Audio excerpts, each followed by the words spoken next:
Hi YouTube, thanks for watching. I went beyond. In part 4 I was looking at the brushes, and then I decided to take a look at, there's an encoder wheel and a sensor, and I swapped the encoder sensors on the two motors to see if that would help. And now I'm not having either motor work, and so I'm gonna post this video up. Hopefully somebody's got some feedback. Thank you.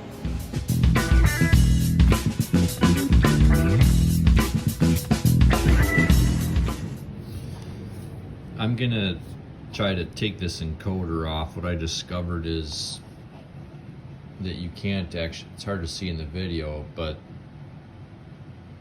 that disc has a bunch of little slots in it. You can kind of see them in the video right there. So here's the sensors for that encoder. So I'm gonna try to take this off and put it onto the good motor. See if I can get that to work.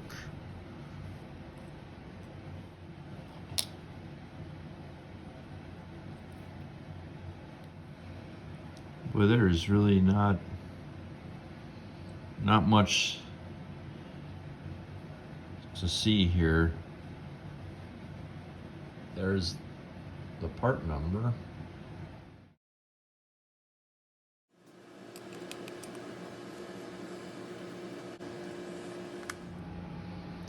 So I'm gonna take, okay, so this is the good motor,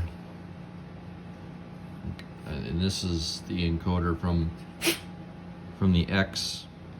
I'm actually gonna spray this clean with some contact cleaner.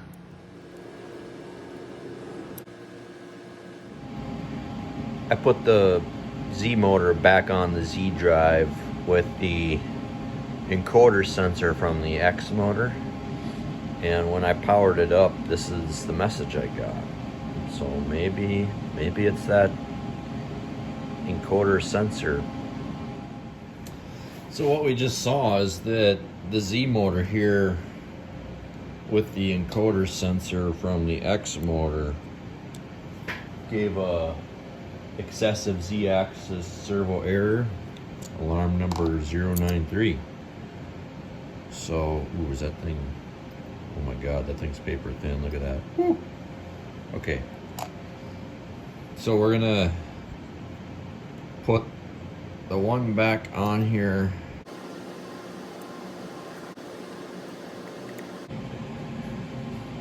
The Z motor is back on the Z-axis drive, and I'm still getting this error now. I put the encoder sensor back on, which is a bummer now. Now my Z motor isn't working either. Okay, well, I'm disappointed to say that my little experiment of swapping the encoder sensors has now rendered my Z motor not functional.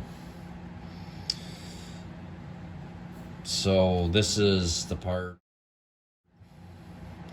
and what's happening is when the power gets put on, before you're even sending a command to move, the motor starts to like vibrate. You can it's humming, and you can see the shaft just jiggle just a little bit, but it doesn't actually spin around. Whereas it would just sit there and be good until I told it to move before, and then it would spin at a constant speed.